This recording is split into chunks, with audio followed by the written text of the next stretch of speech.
안녕하세요, 루트나인입니다. 이번에 공개된 제품이 아이패드 에어, 아이패드 미니, 아이맥, 에어팟입니다. 그런데 많은 분들이 혁신이 보이지 않는다, 애플이 이제 기존 제품으로 장사해 먹으려 한다는 반응과 좀 많이 기대하셨던 분들은 좀 더 극단적이고 과격한 반응도 보여주시고 있는 것 같이 전반적으로 아쉽다라는 반응이 참 많은 것 같습니다. 그렇죠? 저도 그렇게 느끼는 부분이 사실 조금 더 많지만 딱 하나, 정말 딱 하나, 이번에 공개된 제품 중에서 정말 딱 하나만 선택하라고 한다면 저는 망설임 없이 아이패드 미니를 선택하겠습니다. 왜냐하면요, 저는 아이패드 프로, 아이패드 에어, 아이패드 미니 모두 사용해 왔고 그 중에서 변함없이 가장 잘 사용하고 있는 게 바로 아이패드 미니입니다. 아이패드를 처음 구매하시거나, 아니 아이패드를 좋아하셨던 분들도 이제는 아이패드 라인업이 너무 많아져서 어떤 아이패드를 구매해야 하나 하고 망설이게 되시죠. 이번 영상에서는요, 저는 왜 아이패드 미니를 사용하는지, 그리고 무엇보다 왜 애플이 뜬금없이 4년이나 지난 지금 아이패드 미니 5를 출시했는지에 관해서 말씀드릴 수 있도록 하겠습니다. 애플은 왜 아이패드 미니를 출시했을까요? 애플의 아이패드는 태블릿 PC 왕좌의 자리를 차지하고 있는 매년 성장세를 이어가고 있는 제품군입니다. 애플 최고 제품군인 아이폰의 성장세가 무너져도 아이패드의 매출 성장세는 계속 이어져 오고 있습니다. 하지만 전 세계 태블릿 PC 시장은 이제 2016년을 기점으로 최고조를 넘어서 하향세를 지속하고 있습니다. 애플의 아이패드 매출이 높게 나타난 이유는 바로 작년까지 지속한 고급화 전략에 따른 아이패드 프로의 견인차 역할이 컸기 때문입니다. 판매 수치가 낮아도 가격이 높기 때문에 매출의 성장세를 이어갈 수 있었지만, 태블릿 PC 전체 시장을 이끌었던 아이패드도 출하량에 있어서는 절대적인 하향세를 나타내고 있습니다. 이러한 이유로 애플은 더 이상 애플 재무보고 이벤트인 어닝콜에서 작년 3분기부터 더 이상 출하량을 공개하지 않기로 한 것입니다. 제가 항상 말씀드리는 것, 애플은 네거티브, 부정적인 것들이 드러나는 것을 제일 우려하기 때문입니다. 게다가 높은 성장 가능성을 보여주던 중국은 미국과의 무역전쟁으로 인해서 애플의 고급화 전략은 긴급 선회할 수밖에 없었습니다. 이는 사실 최대 경쟁사인 삼성도 마찬가지입니다. 이제 애플의 핵심 타겟은 중국이 아니라 인도입니다. 인도에서 가장 높은 점유율을 보이고 있는 제품은 가격이 가장 낮은 레노버의 30불대 초저가 제품이고, 애플의 아이패드는 최고급 럭셔리 태블릿이죠. 애플은 타 기업들이 국가별 제품을 따로 만들어서 판매하는 전략과 달리 세계 공용으로 제품을 출시하고 있습니다. 이에 상대적인 평가가 크게 달라지는 것이죠. 인도에 어필하고자 하는 애플은 넘사벽 가격의 프로 라인업보다는 비교적 가격대가 낮은 아이패드 미니를 선택했습니다. 애플 제품들의 평균 마진율을 한번 살펴보면요, 43%에서 66% 수준입니다. 여기에서 가장 낮은 마진율을 보이는 게 바로 아이패드 미니입니다. 그럼에도 불구하고 판매가 이루어지면 고객들은 애플의 다양한 컨텐츠를 소비하게 됩니다. 하향세를 타고 있는 포화된 태블릿 시장에서 애플이 마지막으로 가장 원하는 것이라고 할 수 있습니다. 아이패드 미니는 아이패드 시리즈 중에서 가장 많은 인기가 있었지만 지난 4년 동안 시장에 나오지 못한 이유는 바로 팀 쿡이 제일 싫어하는 제품이었기 때문입니다. 애플 제품 중에서 가장 낮은 마진, ROI 원칙에 가장 잘 맞지 않는 제품이었기 때문입니다. 아이패드 미니가 돌아온 또 하나의 이유가 있습니다. 태블릿 PC 시장은 향후 5년 내로 폴더블 시장에 잠식될 가능성이 상당히 높습니다. 그 시장이 올해 4월에 출시되는 삼성의 갤럭시 폴드이고, 갤럭시 폴드의 디스플레이는 7.3인치입니다. 7.9인치의 미니는 그동안 시장에서 사실 대적할 상대가 없었죠. 그럼 갤럭시 폴드와 미니의 대결을 말하는 거냐?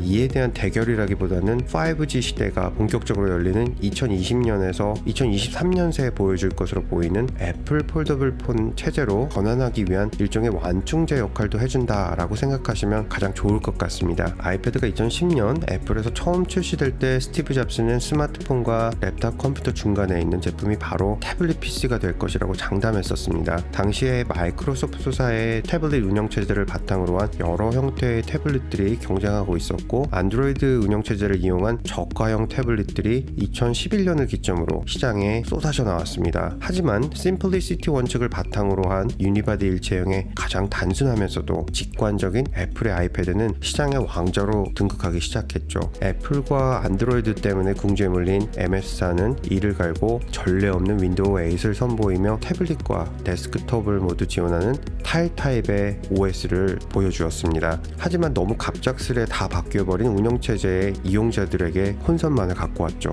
MS사는 다시 정신을 차리고 2012년 또 전례 없는 태블릿 PC 서피스를 선보입니다. 서피스는 시장에서 키보드를 사용하면서 쓸 수 있는 상당히 실용적인 제품으로 어필되면서 MS 스토어 오픈과 함께 함께 본격적으로 시장을 공략해 나아갑니다. 이때 애플에서 보여준 카드가 바로 아이패드 3세대와 아이패드 미니였습니다. 아이패드 미니는 출시 후 2014년 초반까지 아이패드 전체 매출의 60%를 차지했습니다. 하지만 3세대로 넘어가면서 16기가 모델을 $249로 내리는 정책을 펼쳤는데요. 오히려 2015년 판매가 17%로 줄어들었고 2015년을 마지막으로 4년 동안 시장에서 보여지지 않으면서 실제로 단종이라고 불렸지만 올해 3월 다시 부활했습니다. 제가 아이패드 미니를 아이패드 시리즈 중에서 가장 좋아하는 것은 무엇보다 높은 휴대성과 가격 대비 높은 성능입니다. 아이패드 라인업을 간단히 살펴보면요, 아이패드 프로가 12.9인치, 아이패드 에어가 10.5인치, 아이패드가 9.7인치, 그리고 미니가 7.9인치로 미니는 가장 작지만 한 손에 잡을 수 있고 가장 가벼우면서 아이패드 DNA는 모두 그대로 느낄 수 있습니다. 무려 6년 동안 사용하고 있는 제 아이패드 미니 2의 배터리는 완충 후 재충전 없이 하루를 거뜬히 버텨내죠. 차에서 내비게이션으로 사용하기에도 가장 편리합니다. 여행 중에 지도를 보거나 인터넷 검색을 하기에도 정말 최고입니다. 저는 2000년대 초반부터 삼성의 스마트폰을 사용하면서 사용한 휴대용 스토어웨이 키보드를 함께 사용하고 있는데요. 간단한 문서 작성에도 최적화되어 있고 당시에는 와콤사의 스타일러스 펜을 사용했었는데 이제 애플 펜슬까지 지원하다 보니 섬세한 필기도 가능해졌습니다. 한 손에 들어오니 책을 읽는 것도 가장 편리합니다. 잠잘 때 누워서 영화 한 편 보는 것도 가장 부담이 없습니다. 이러한 점은 저 혼자 느끼는 것만은 아닌 것 같습니다. 저희 채널 구독자 여러분들도 아이패드 에어 3세대보다 아이패드 미니 구매를 더 많이 계획하시고 있는 것 같습니다. 이번에 공개된 아이패드 미니 5세대는 지난해 출시한 아이폰 XS, XR과 같은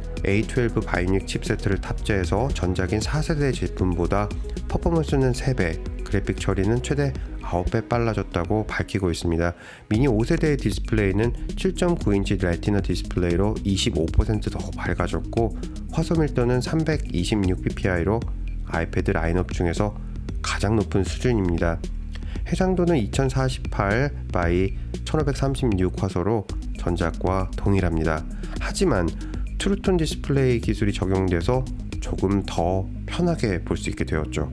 여러분이 아이패드 미니를 이번에 선택하셔야 하는 큰 이유 중에 하나는 시장 상황에 따라서 변경될 수 있겠지만 전반적인 상황을 놓고 보면 이번 5세대를 마지막으로 단종될 가능성이 상당히 높습니다. 구매를 계획하고 계시다면 한번 더 꼼꼼하게 생각해 보시고 결정하도록 하시기 바랍니다. 좋은 아이패드를 한번 구매하면요, 저처럼 5년 넘게 사용하는 것도 전혀 무리가 없습니다. 영상 내용이 좋으셨으면 구독과 좋아요, 알림 설정도 부탁드리겠습니다. 감사합니다. 보스턴에서 루트9이었습니다.